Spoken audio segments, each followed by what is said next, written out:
Romy Aravena, médico pediatra del Hospital Carlos Van Buren, formada en la Universidad de Valparaíso con más de 15 años de experiencia en endocrinología pediátrica y diabetes.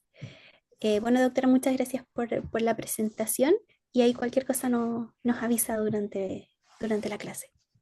¿Me ayudas a ver si se ve bien la pantalla o no? Súper. Sí, Sí. ya, perfecto. Bueno, como ya me presentaron, voy a entrar entonces de lleno en el tema que hoy día nos convoca, que es hacer una revisión sobre ciertos conceptos y el manejo de la cetoacidosis en niños y adolescentes, ¿ya?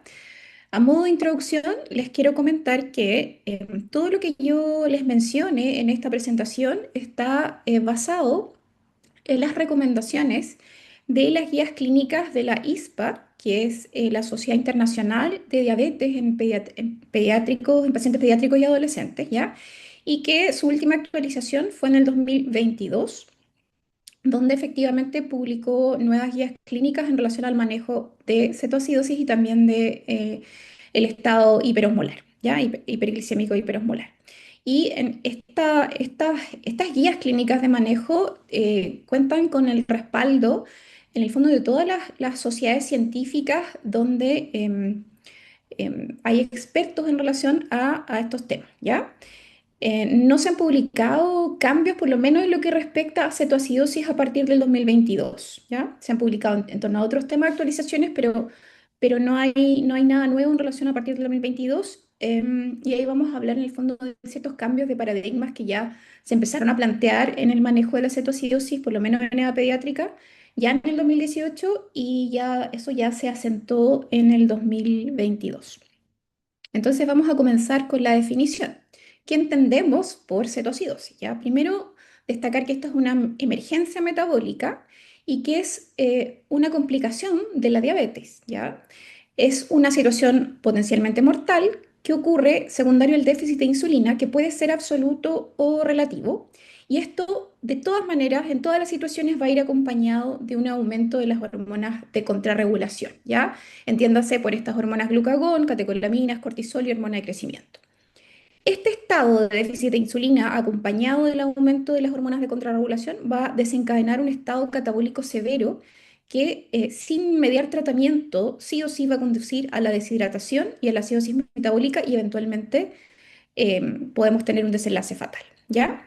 Si no recibimos tratamiento oportuno. Causas comunes, entonces tenemos el debut de una diabetes tipo 1 en un paciente antiguo que omita sus dosis de insulina, que es lejos la causa más frecuente en pacientes con diabetes establecida, en pacientes que ocupen microinfusor o bomba de insulina que exista, se acode, se decanule, el paciente no se dé cuenta, también eso es un riesgo, que hoy en día con las nuevas bombas es más raro, y que exista algún estresor, alguna infección intercurrente que finalmente genere principalmente un aumento de las hormonas de contrarregulación, como podría ocurrir, por ejemplo, en un paciente con diabetes tipo 2. ¿Cuáles son los criterios diagnósticos? Hay tres criterios bioquímicos esenciales. Primero tenemos la glicemia, ¿ya? Demostrar una glicemia venosa mayor a 200 miligramos de cilitro. La acidosis metabólica, que se puede establecer por dos parámetros, no tienen que estar necesariamente los dos, y si tenemos los dos, vamos a tomar en cuenta siempre el que esté más afectado, ¿ya? pH venoso menor a 7,3 o bicarbonato sérico menor a 18. Esto cambió en relación a las guías del 2018, porque antes el punto de corte era bicarbonato sérico menor a 15, ¿ya? Así que ahí hubo un cambio. Y finalmente mostrar la presencia de cetonas, ¿ya? Lo que uno tenga disponible. El gold standard sería poder medir beta hidroxibutirato en sangre, ya sea en sangre venosa o en sangre capilar, pero uno tiene que actuar con lo que uno tenga a mano, ¿ya? Si lo que tengo son tiras reactivas, si lo que tengo es medir acetoacetato, acetona en orina, bueno, es lo que voy a tener que utilizar, ¿ya? Y los valores que salen acá, que esto es importante aclarar eso. Aquí dice ácido beta hidroxibutirato mayor a 3 milimolitros, cetonuria 2 a 3 cruces. Es básicamente establecer que si uno se encuentra con esos valores, es muy probable que esto se asocie a acidosis metabólica, pero el criterio diagnóstico no pone un punto de corte, es solamente demostrar la presencia de cetonas, ¿ya? En cuanto a los criterios de severidad, ¿cierto? Tenemos una estratificación de riesgo entre cetoacidosis leve, moderada y severa, donde se va a tomar en cuenta precisamente el grado de acidosis metabólica, ¿ya? Si es leve, vamos a tener un pH entre 7,2 y 7,3, con un bicarbonato entre 15 y 18. Nuevamente les recuerdo que acá se toma, si hay discordancia entre los parámetros, voy a tomar en cuenta el parámetro que esté más afectado, ¿ya? Moderado 7,1, 7,2, bicarbonato entre 10 a 14, y la acidosis severa es cuando ya nos enfrentamos a un pH menor a 7,1 con bicarbonato menor a 10 milimol, perdón, aquí es menor a 5 milimolitros, ¿ya? Entonces, obviamente esto se va a traducir en la severidad de los síntomas, ¿ya? Y sobre todo en la severidad de la deshidratación. Entonces, ¿qué manifestaciones clínicas vamos a ver en estos pacientes? Y ahí es importante diferenciar entre las manifestaciones clínicas que vamos a ver en un paciente que está con una diabetes, con un debut de diabetes o síntomas clásicos asociados a la diabetes, que es la polidipsia, la poliuria, la polifagia o baja de peso. Y ¿cuáles síntomas aparecen ya cuando estoy con una cetoacidosis instalada? ¿Ya? O sea, en el fondo, cuando ya hay aumento de los cuerpos cetónicos, cuando tengo acidosis metabólica, ¿ya? Entonces hay que diferenciar eso de los síntomas clásicos de la diabetes, ¿ya? ¿Y qué síntomas vamos a ver en un paciente que ya está con una cetoacidosis establecida? Diversos grados de deshidratación que van a ir empeorando con el tiempo. Aparece la respiración acidótica o respiración de Kussmaul. Síntomas digestivos por el aumento de las cetonas, náuseas, vómitos, dolor abdominal, el aliento cetónico, y sí va a persistir parte de los síntomas clásicos como la poliuria y la polidipsia, lo cual igual es una paradoja porque en el fondo uno esperaría que en un contexto de deshidratación, ¿cierto? Un paciente más bien estuviera con oliguria en el fondo, ¿cierto? Orinando muy poco o en anuria franca, pero en este caso estos pacientes, sobre todo en etapas iniciales, mantienen la poliuria a pesar de que están severamente deshidratados, ¿ya? Y signos ya de mayor gravedad, de que esto es una cetocidosis severa, diversos grados de compromiso de conciencia, que aparezca hipotensión, un paciente choqueado. Esto, la verdad es que es raro que tengamos un paciente hipotenso en el contexto de una cetocidosis. No es imposible, pero es infrecuente porque por los mecanismos fisiopatológicos de la cetocidosis, estos pacientes están como muy protegidos de la hipotensión, ¿ya? Entre que tenemos un importante aumento de las hormonas de contrarregulación, que por la deshidratación y la hiperosmolaridad se van a activar la vía renina-angiotensina-aldosterona, vamos a tener también activa la vía arginina-vasopresina. Entonces son pacientes que en general tienen que estar tremendamente graves para llegar a hipotensarse, ¿ya? Es más probable que uno los encuentre en el estado, en la severidad moderada severa, más bien hipertenso, ¿ya? Entonces, vamos a hablar de algunos datos epidemiológicos muy cortitos, ¿ya? En cuanto a la frecuencia de cetoacidosis al debut. O sea, en el fondo, en un paciente, por ejemplo, con una diabetes tipo 1, ¿qué probabilidad es que finalmente el diagnóstico se haga ya en etapa de cetoacidosis? Esto es súper variable y obviamente depende de la población estudiada, ¿ya? Pero va más o menos de entre un 15 a un 70% de los pacientes en Europa y en Estados Unidos podrían en el fondo debutar con una cetocidosis, ¿ya?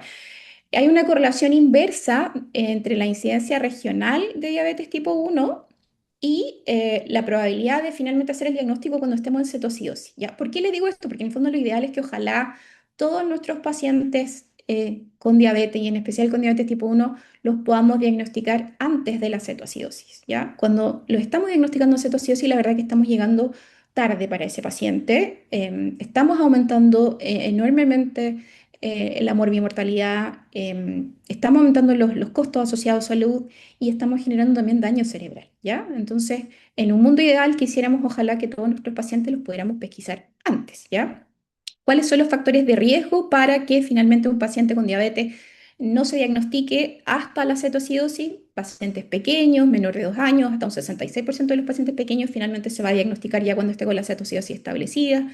Pacientes de minorías étnicas o que haya acceso, obviamente, y eso es obvio, ¿cierto?, limitado a la atención médica oportuna. Em, en cuanto a la incidencia ya en pacientes que tienen diabetes establecida, Más o menos se estima entre 1 a 10 episodios por 100 pacientes por año. ¿Y qué factores de riesgo en un paciente con diabetes establecida puede hacer predecir que este paciente va a generar nuevos episodios de cetoacidosis, ¿ya? Omisión de insulina, pobre control metabólico, en el contexto de un cuadro digestivo, donde hay gastroenteritis, vómitos, donde muchas veces pueden dejar de inyectarse tanto las insulinas ultra rápidas como las basales. Y ahí es súper importante la educación para el adecuado manejo de día enfermo. Si existe comorbilidad psiquiátrica, si hay disfunción familiar, es más probable en pacientes adolescentes, si hay consumo de alcohol y obviamente si hay acceso limitado a la atención médica.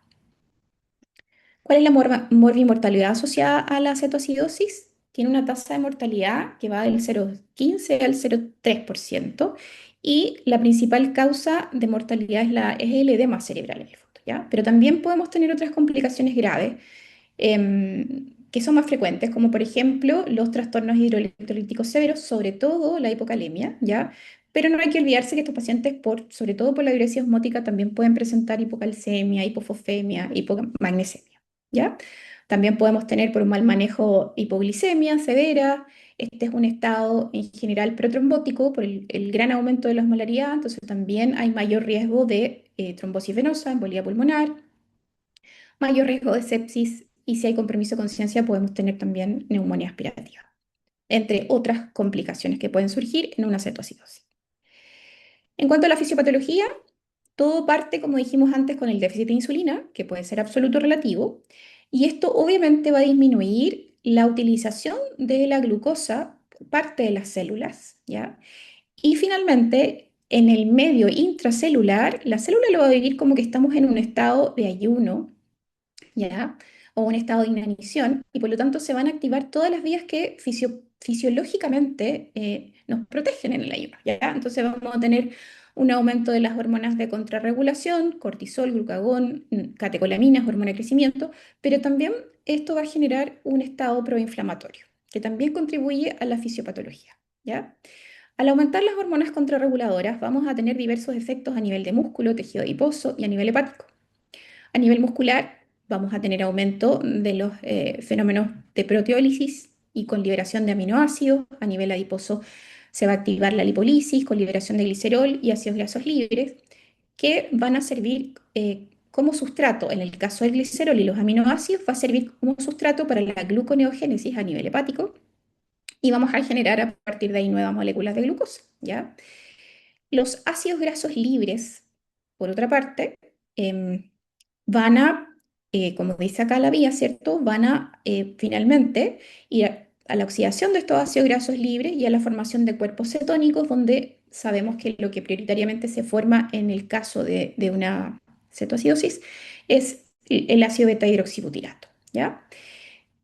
Además, ¿cierto? Acá podemos ver que se activa por el aumento del glucagón a nivel hepático la glucogenólisis, que nos va a contribuir aún más al fenómeno de la hiperglicemia y del aumento de la osmolaridad plasmática, lo cual conlleva inequívocamente a una diuresis osmótica. Entonces tenemos deshidratación como un síntoma principal en esta condición, que va a estar dado principalmente por la diuresis osmótica, pero también va a contribuir las pérdidas digestivas por el compromiso digestivo que genera el aumento de las cetonas y las pérdidas insensibles por la respiración acidótica compensatoria que se genera, ¿ya? Y en cuanto a la acidosis metabólica, dijimos que la principal causa es el aumento de los cuerpos cetónicos, pero en pacientes que ya estén con grados de deshidratación más severa, también vamos a tener hipoperfusión y por lo tanto metabolismo anaerobio y aumento del ácido láctico que también va a contribuir a empeorar este estado de acidosis metabólica, ¿ya? Y las citoquinas proinflamatorias básicamente lo que van a generar es insulinoresistencia, ¿ya? Entonces estos pacientes en los primeros días de manejo van a requerir en general dosis más altas de insulina porque van a estar muy insulinoresistentes, ¿ya? Y ahí contribuyen estas citoquinas proinflamatorias. Em, Antes de entrar al manejo como tal, les quería comentar que en el 2018, aquí ustedes pueden ver las referencias bibliográficas, se publicaron los resultados de este estudio que se abrevia como el estudio PECARN, ¿ya? y que básicamente evaluó en distintos protocolos los outcomes neurológicos a corto y a largo plazo en pacientes pediátricos con cetoacidosis, ¿ya? Entonces, reclutó más que pacientes episodios de cetoacidosis. Ustedes pueden ver que en el fondo acumularon en estos 5 años que duró el estudio, porque partió en el 2013, ya en el 2013 se publicaron como las bases iniciales del estudio y después los resultados finales se publicaron en el 2018, ¿ya?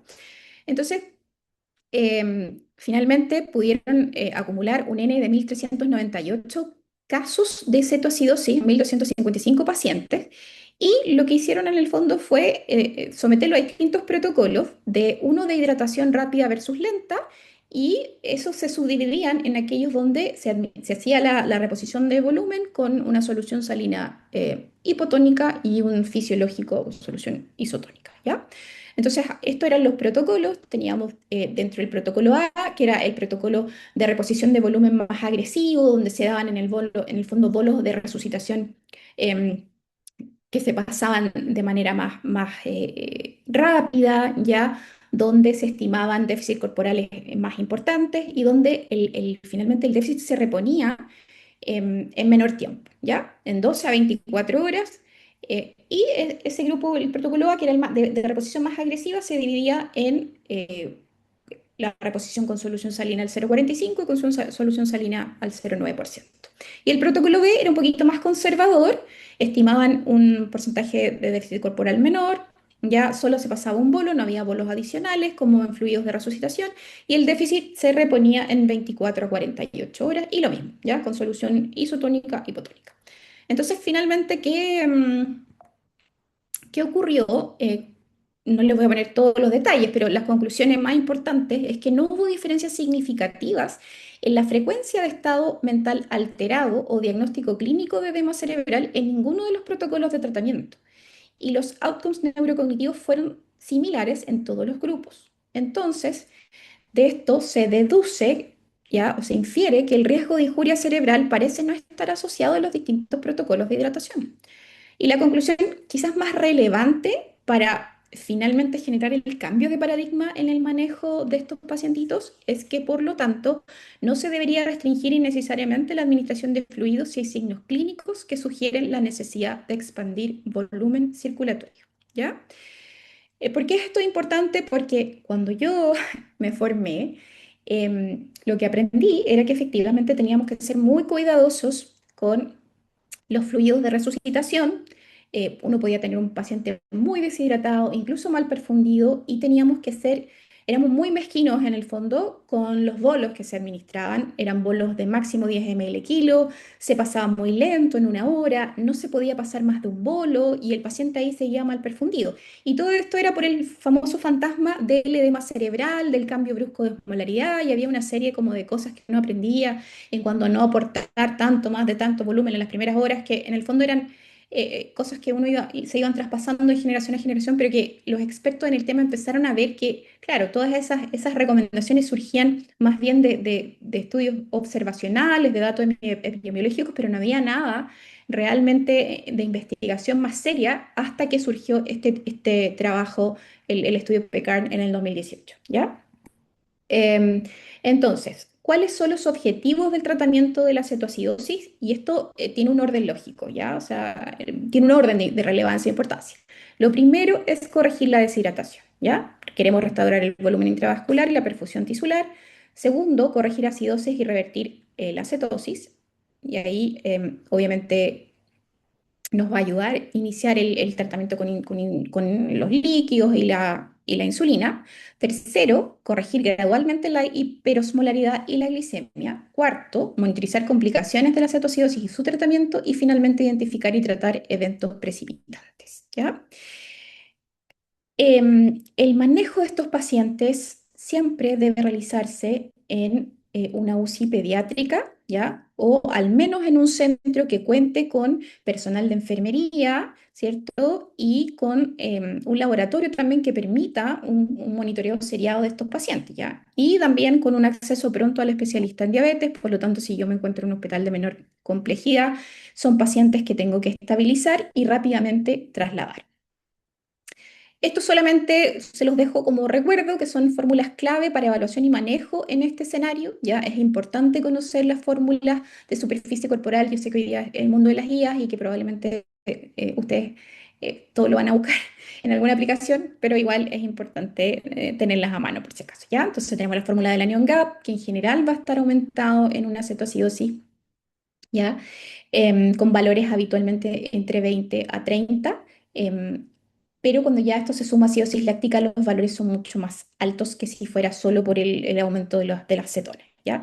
La fórmula del sodio corregido, esta sí es importante tenerlo presente, este concepto, porque hay que entender que en la cetoacidosis se produce una pseudohiponatremia, entonces no es infrecuente que en los primeros exámenes tengamos valores de sodio que están, valores de concentración de sodio que están bajos, ¿ya? Pero hay que entender que esto es netamente dilucional, ¿ya? Porque efectivamente se mueve agua desde el intracelular al extracelular y diluye la concentración plasmática de sodio, ¿ya? En respuesta al aumento de la osmolaridad y a la hiperglicemia, ¿ya? Entonces, esto es súper importante para no incurrir en conductas como, por ejemplo, pasar un bolo de solución salina hipertónica o iniciar un manejo extra de corrección más allá del manejo propio de la cetoacidosis, ¿ya? Y la fórmula de osmolaridad efectiva. Em, entonces, ¿cómo nosotros deberíamos enfrentar estos pacientes en servicio de urgencia? ¿Ya? Ante sospecha clínica, siempre medir glicemia capilar es una herramienta que debemos ocupar, que tenemos que estar familiarizados con su utilización y también tenemos que estar familiarizados con qué es lo que tenemos disponible para medir cetonas, ¿ya? En mi hospital nosotros tenemos un glucómetro que mide glicemia y mide cetonas, solamente uno cambia la cinta y por lo tanto en menos de un minuto yo puedo tener ya información de cómo está la glicemia y cómo está la acetona, ¿ya? Si no tengo a mano eso, tengo que saber qué es lo que tengo a mano, puede ser una cetonemia en sangre venosa o puede ser simplemente en orina, ¿ya? Si el paciente está mal perfundido, debo apoyarlo con oxígeno como cualquier otro paciente que esté mal perfundido. La monitorización cardiorrespiratoria es fundamental, por lo tanto, de esto se deduce que es un paciente que vamos a manejar sí o sí en una sala de reanimación. Los accesos vasculares, dos accesos vasculares periféricos sería lo ideal. Evitar catéter venoso central o líneas arteriales por el riesgo de trombosis. Evaluar estado de deshidratación y nivel de conciencia, que debe hacerse de manera periódica.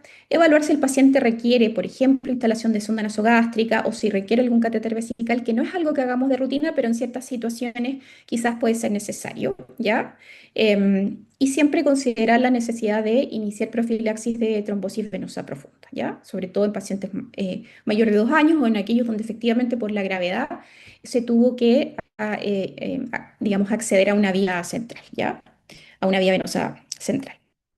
Los exámenes que vamos a evaluar, que obviamente si vamos a poner una vía, ¿cierto? Se aprovecha de tomar inmediatamente los exámenes. Sí o sí tenemos que tener una glicemia venosa, medir electrolitos, función renal, otros electrolitos como calcio, fósforo, magnesio, parámetros básicos infecciosos, hemograma, PCR, ácido láctico, evaluar con transaminasas y amilasa también para ver en el fondo funcionamiento hepático y que no exista algún otro compromiso pancreático.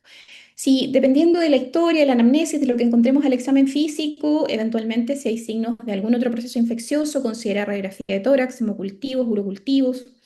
Si tenemos algún problema con el laboratorio y puede que se demore el resultado de los gases venosos y de los electrolitos, sí se aconseja apoyarse en un electrocardiograma que nos puede orientar en relación al estado del potasio.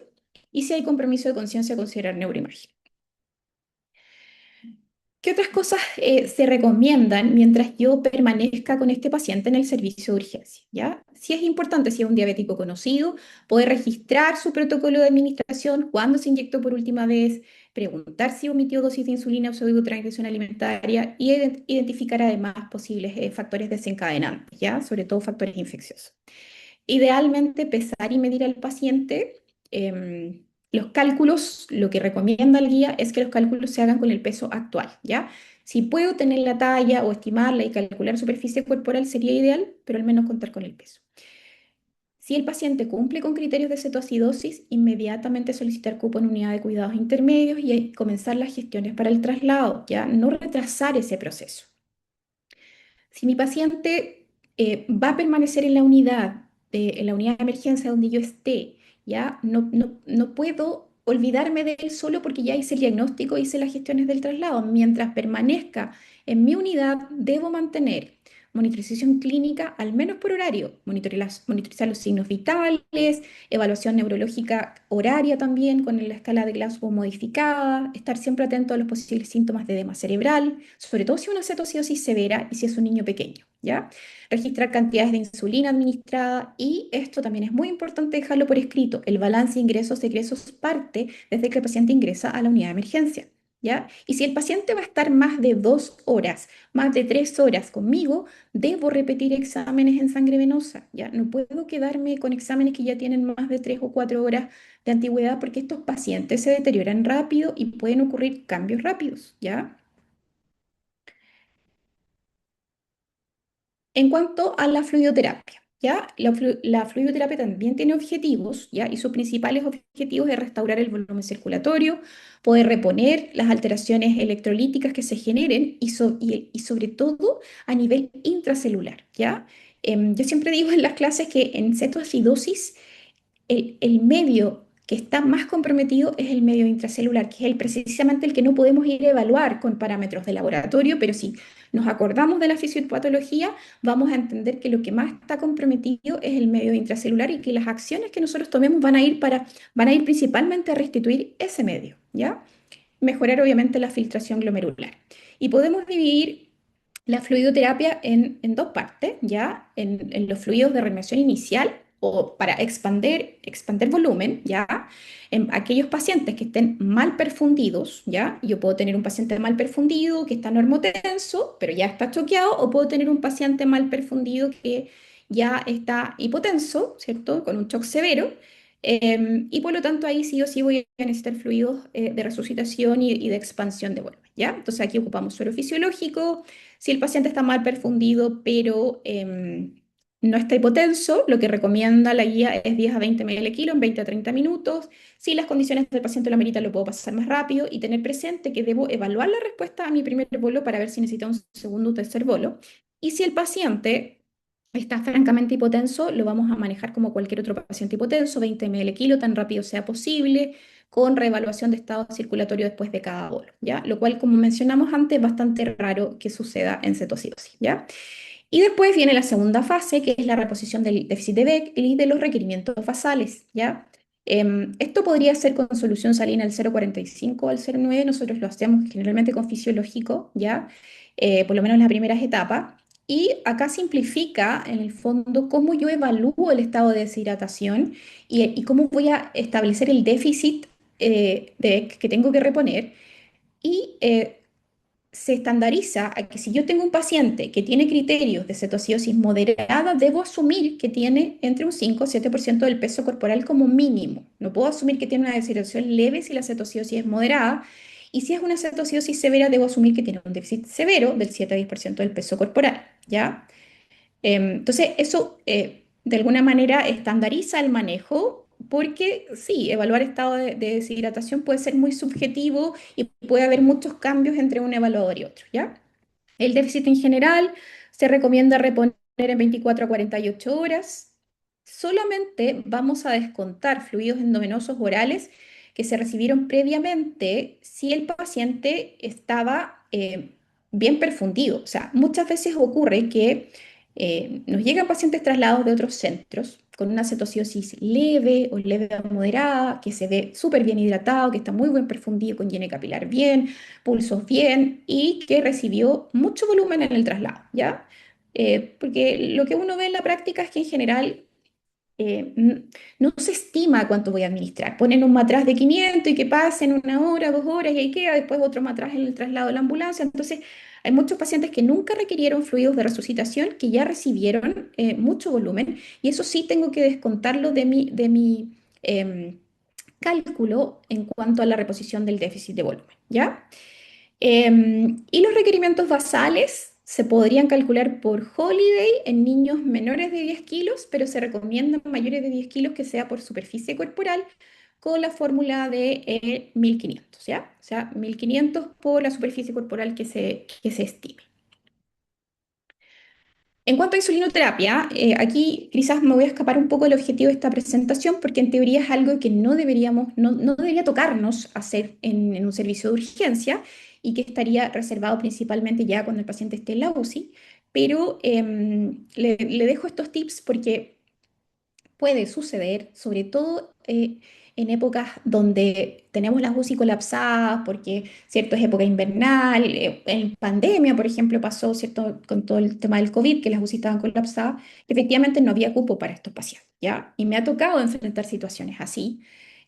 Por lo tanto, me parece que un residente de urgencias debería tener alguna noción o por lo menos una ayuda a memoria de qué hacer en una situación donde se va a retrasar el ingreso a la UCI, ya hicimos la expansión de volumen, ya eventualmente iniciamos la reposición de potasio y ese paciente necesita, por la fisiopatología de la cetoacidosis, iniciar insulina y no tenemos acceso a la cama crítica, ¿ya? Entonces ahí partir con la dosis mínima recomendable. Las dosis en general que se recomiendan son 0,05 a 0,1 unidades por kilo hora, ¿ya? Esto es con insulina cristalina en una bomba de infusión continua, que debe comenzar al menos una hora después de haber iniciado la reposición de volumen y no retrasar más de 2 horas. ¿Por qué no retrasar más de 2 horas? Porque sabemos que finalmente es el único tratamiento que va a poner freno a la producción de cuerpos cetónicos y que va a bajar las hormonas de contrarregulación, ¿ya? La fluidoterapia no va a lograr eso, ¿ya? Por lo tanto, si realmente queremos manejar la fisiopatología, el descalabro metabólico detrás de esta condición,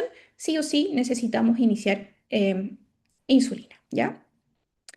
En general, las diluciones se recomiendan en una dilución 1:1. Esto asegura mejor llegada a lo que, a lo que es plasma, a lo que es sangre, ya porque hay que acordarse que esto está en una bomba de infusión, hay una bajada de suero. Entonces, otras diluciones, lo que se ha visto es que se adhieren las moléculas de insulina a la bajada y finalmente llega un menor porcentaje al paciente, ¿ya?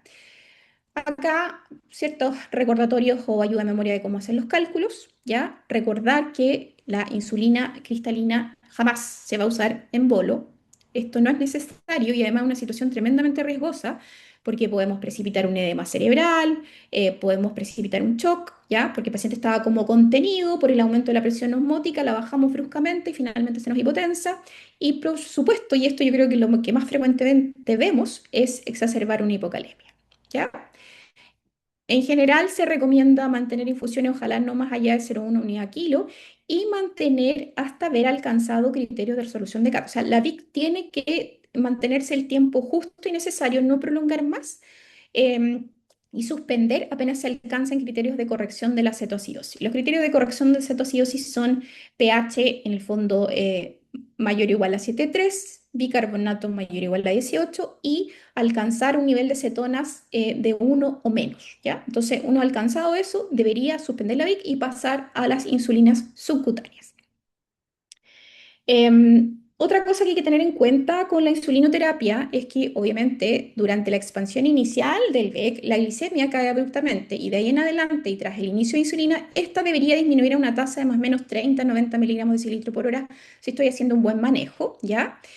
Pero en algunos casos se puede producir una caída abrupta de la glicemia y obviamente eso hay que evitarlo. Y en esos casos uno tiene que estar atento en cuál sería el mejor momento, el momento más seguro para cambiar mi suero fisiológico a un suero glucosado, ¿ya?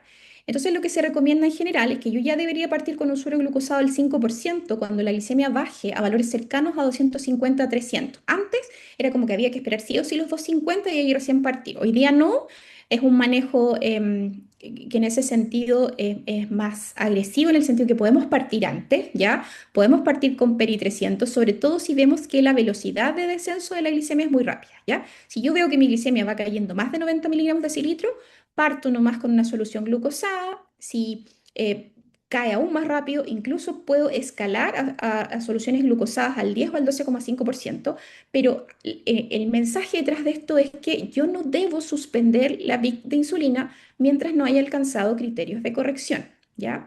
Entonces, si yo no he alcanzado criterios de corrección y mi paciente es muy sensible a la insulina y está al borde de generar hipoglicemia, yo simplemente aporto más suero glucosado, pero no suspendo la VIC. A lo más se podría bajar a 0,03, pero no suspender mientras no, porque si no retrocedemos, o sea, lo que se va a volver a generar cuerpos cetónicos y es un retroceso en el manejo de la cetoacidosis, ¿ya? En cuanto a la reposición de potasio, Em, el déficit corporal de potasio se estima entre 3 a 6 milimol por kilo, la mayor pérdida es del pool intracelular, ¿ya? Y que en general se simplificó bastante también el manejo porque se entiende que todos estos pacientes tienen un déficit y que por lo tanto, independiente de la concentración plasmática que yo tenga, sí o sí tengo que aportar potasio. Lo que único que va a cambiar es el momento en que lo hagamos. En general, vamos a aportar soluciones de 40 milimol por litro a esa concentración. em, y lo ideal es partir antes de la infusión de insulina, ¿ya? La acidosis metabólica, el manejo básicamente es la fluidoterapia y la insulina, por lo tanto está absolutamente contraindicado. Administrar bolos de bicarbonato va absolutamente en contra, además em, de la fisiopatología que genera la acidosis metabólica, que no es por pérdida de bicarbonato, sino por el aumento de los ácidos orgánicos, ¿cierto? Y solamente se podría considerar en caso de una hipercalemia severa o un pH menor a 6,9, o sea, acidosis metabólica severa, donde exista además compromiso de la contractibilidad miocárdica. O sea, esto tiene que decirlo el UCIsta, ¿ya? Vamos a hablar algo del edema cerebral. En general, por suerte, es una complicación infrecuente dentro de la cetoacidosis, ¿ya? Aquí tenemos una incidencia del edema cerebral clínicamente evidente. Eso es importante aclarar, ¿ya? Acá lo que yo les voy a mencionar es el edema cerebral clínicamente evidente, ¿ya? Que sería entre 0,5 a 0,9% de los casos, pero cuando se hace clínicamente evidente, lamentablemente la mortalidad es muy alta, 21 a 24%, ¿ya? Pero se sabe que por lo menos entre un 4 y 15% de los pacientes con cetoacidosis van a tener algún grado de alteración del estado mental, ¿ya? Y estas alteraciones se correlacionan con evidencia de edema cerebral en neuroimágenes en pacientes que no habían recibido ninguna intervención médica, ¿ya? O sea, pacientes que ingresaron y pasaron directo a hacer neuroimagen y sí tenían elementos sugerentes de edema cerebral, ¿ya? Entonces, el edema cerebral se asume que en cetoacidosis es una manifestación grave, pero relativamente frecuente, ¿ya? Y lo que nosotros finalmente llegamos a conocer son aquellos clínicamente evidentes, pero se asume que todos estos pacientes van a tener algún grado de edema cerebral.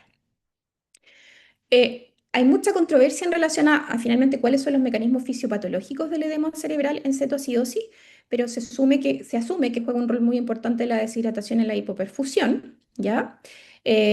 Además, hay una correlación con la severidad clínica, o sea, mientras más severa la cetoacidosis, más probable que tengamos un edema cerebral clínicamente evidente y debemos prepararnos para eso. Y además, en casos lamentablemente fatales, se ha visto que hay un daño estructural, que hay una disrupción de la barrera hematoencefálica. En casos fatales, lo que va en contra de lo que antiguamente nosotros pensábamos, que finalmente el edema cerebral era netamente por un cambio brusco de la osmolaridad. ¿Cuáles son los factores de riesgo para presentar edema cerebral?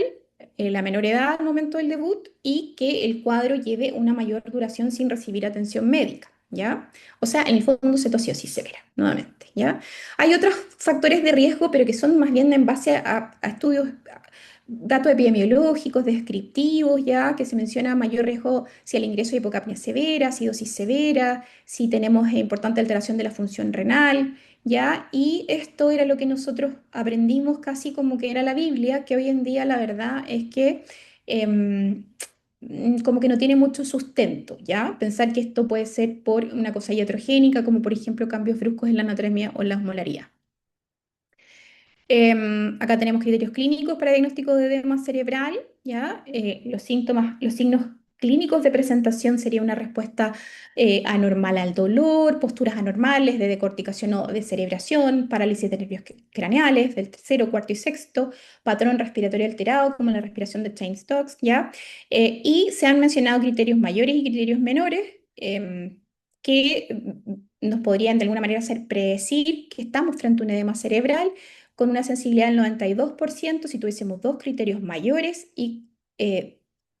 o un criterio mayor más dos criterios menores, podríamos de alguna manera detectar esta condición antes que aparezcan estos signos que son como inequívocos en el fondo de edema cerebral.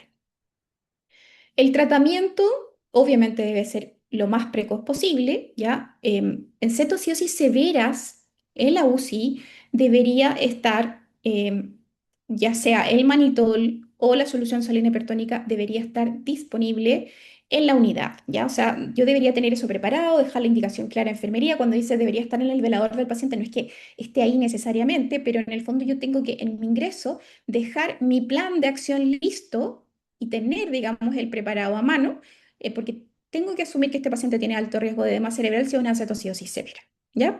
Se debe optimizar el aporte de fluidos, tratando de mantener una presión lo más normal posible. Vamos a usar agentes hiperosmolares, que hay dos opciones: el manitol 0,5 a 1 gramo kilo o solución salina hipertónica al 3%, ¿ya? eh, el posicionamiento, ¿cierto? Cabeza línea media, Fowler 30 grados, hacer un adecuado manejo de la vía aérea, que en este caso deberíamos considerar intubar si fuese necesario, y una vez estabilizado el paciente, sí o sí, debe controlarse con neuroimágenes. ¿Ya? Esto es un resumen de todo lo que yo les comenté, ¿ya? Que no me voy a detallar pero se los dejo ahí para que lo puedan revisar en más detalle. Es un flujograma que aporta la guía, que resume todo lo que conversamos. Y solamente recordarles en el fondo nuevamente lo que les dije al principio, que ojalá pudiéramos recordar o, perdón, diagnosticar a estos pacientes antes de la cetoacidosis, ¿ya? La cetoacidosis no es gratis para el paciente. Se ha visto que en general los pacientes que debutan con cetoacidosis no solamente tienen alteraciones a largo plazo desde el punto de vista cognitivo. S- Obviamente sabemos los costos asociados a salud, tienen mayor tasa de complicaciones que aquellos pacientes que se diagnosticaron antes, ¿ya? O sea, en el fondo, si yo logro diagnosticar a un paciente antes, logro preservar más tiempo población de células beta, ese paciente va a requerir menos dosis de insulina a largo plazo, va a tener glicemias más estables a largo plazo y por lo tanto va a tener mejor pronóstico desde el punto de vista de las complicaciones tanto micro como macrovasculares, ¿ya? Entonces no es menor, ¿ya? Y se ha visto, hay estudios que dicen que pacientes con episodios repetitivos de cetoacidosis se van deteriorando desde el punto de vista neurocognitivo, van perdiendo funciones, ¿ya? Entonces acá las estrategias también en cuanto a educación, em, revisar las técnicas de administración de insulina, tener una buena educación y planes para manejo de día enfermo y obviamente acceso a rápida atención son fundamentales, ¿ya? Eso, no sé si hay alguna pregunta. Muchas gracias, doctora, por la presentación. Ahora en la sección de preguntas, si quieren escribir por el chat, las vamos leyendo o si quieren levantar la mano y prender el micrófono.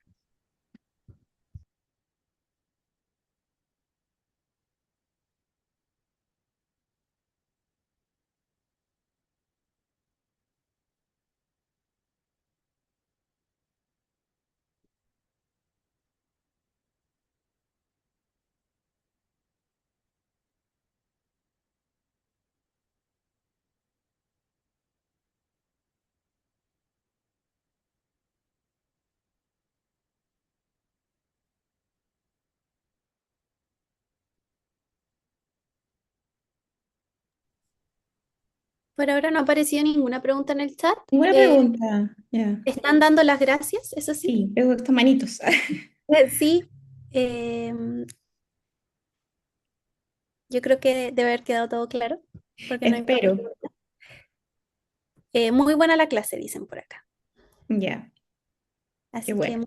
gracias, doctora, por... Sí, sí, sí quería hacer una observación que me di cuenta, que en... Ay, ¿qué pasó?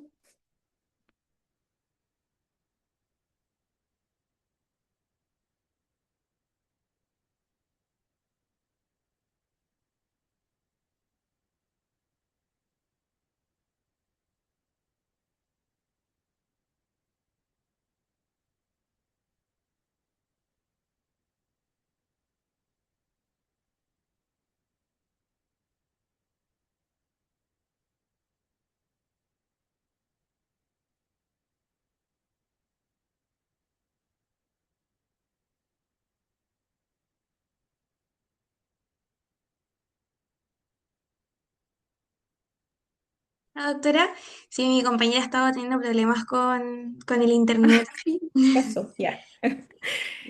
Muchas gracias Ya, por no, su... lo único que quería decirles es que me di Volví. cuenta en la presentación que en los criterios de severidad había un error. Me traicionó la IA.